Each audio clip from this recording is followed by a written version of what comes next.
In this episode, I will try to help you understand a process that we use to identify internal controls. We will work that process on how we identify the controls. We will try to understand what attributes from these controls you need for you to be able to create them in Aramba. And we will also help you to see how documents and projects are linked. Now, the important thing you need to understand is that the key for identifying controls is that you always start with the problem. And what we mean by that, as you know, if you look at the problems and solutions approach, is that problems for us are risk, compliance, and data privacy. So you need to look what the problem is, and then out of that problem, you try to find the solution. And if the solution is in the company, then you most likely have a control. If the solution is not in the company, you have a project, or maybe you have an exception, but you do not have a control. Now, when people talks about controls, they typically can tell us, yeah, we do firewall reviews, we do account reviews. They can describe these things, and that's great. Some they can't, and that requires then some more work. The point is, when you identify a control, there has to be three conditions that must be met in order to create that control into Aramba. If you're missing one of them, then you do not have a control. The first one is you have a problem. So you need to understand what the problem is. You discuss that problem with someone. If it's a risk, with the person that is creating the risk. If it's a compliance requirement, with the person that is dealing with that compliance requirement. If it's a data privacy, with the person that is moving data around. There has to be a team. There has to be an owner. A control is an activity. An activity means that someone is doing something. It can be a human or it can be a software. If it's a human, then that's the person. If it's a software, you need to look who writes that software, who manages that technology, in order to know who owns that control. But it's crucial that you talk to them. You cannot do this on your own. The third condition is the control runs.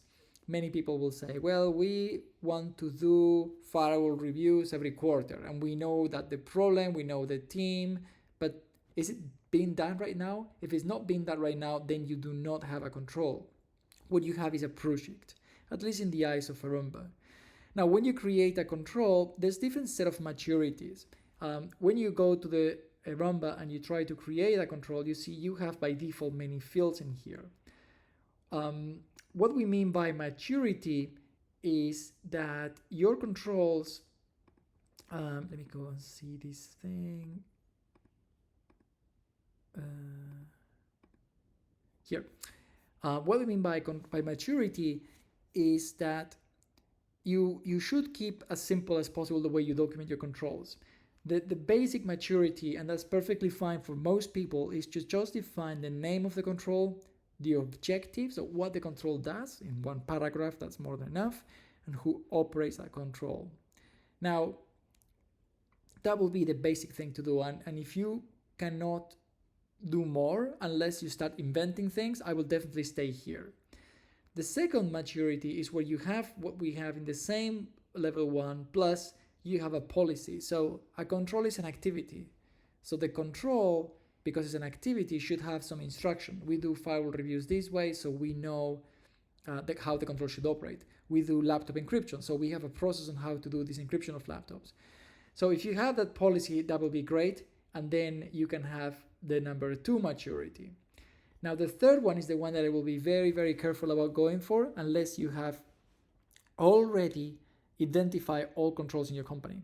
So please, I want to repeat this again. Do not go to number 3 until you have identified all controls in your organization. Once you have all controls in 1 or 2, and you have them all, so every problem already has a solution, only then you can go to 3. And what you do in 3 is you start working with audits. You start telling not just the name of the control. So the objective will be here. So we make sure firewall rules have followed our processes. The owners, which will be the GRC contact, because you have an interest in the control to be there because you know the problem, you know the solution, who operates this thing. And this most of the time shouldn't be the same as here, because it's impossible that the GRC team manages all controls. It simply is not true in most of the times. Now, if you have a policy or not, again, as we discussed, if you're in that level 2 or not, doesn't matter. What I will definitely do now is I would just simply save the control and leave it here. I wouldn't do more than that. This is what we call a maturity 1. Now, once you have all your controls, so these, you don't have 2 controls, but you have 50 controls or 40 controls or 100 controls, then what you can do is you go to the audit tab and you start defining how you want to test these controls. And in here, what you do is you define how frequently you want to test the controls, the methodology, the success criteria, who is testing, most likely it's going to be you, and who is providing the evidence. Many times is the same as the operator. Now, to define this testing, you need to be in close communication with whoever operates that control to make sure that they give you the feedback. So they tell you what evidence they can provide you. It's not a question that you go and ask for evidence they cannot provide you. That doesn't work. So the idea is you work with these people. Creating controls in isolation is a very, very classic mistake, and that's one that you should avoid by all means. Now, how you identify controls. So let's say that you're the GRC department. What you do is you start with a problem. Always start with a problem. Always. You ask yourself if to deal with that problem you need an activity. If you need an activity, then you identify who is performing that activity. If you don't have an activity, then you don't have a control. But if you know who is doing that, then you go and you interview that person. Yes, you ask them to describe the activity, so what they do for the control. You ask them if it's documented. If it's documented, then you know you have maturity 2 because you have your policies. You ask yourself if you can test this stuff. So can you test this control? Has it been tested in the past? And that will let you go to maturity 3. And then if it's leveraged, so whether that control, that solution is being used for other problems.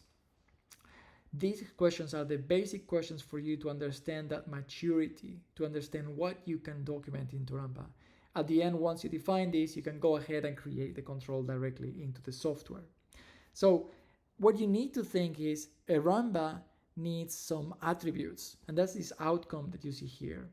A Ramba needs some attributes in order to be able to create this control. You need a name, description, you need a GRC contact, and this one is very crucial, the control operator contact. You need to speak to these people to be able to put a name here, to put a description here, to link a policy to the control, and to define the testing that you want to do against that control.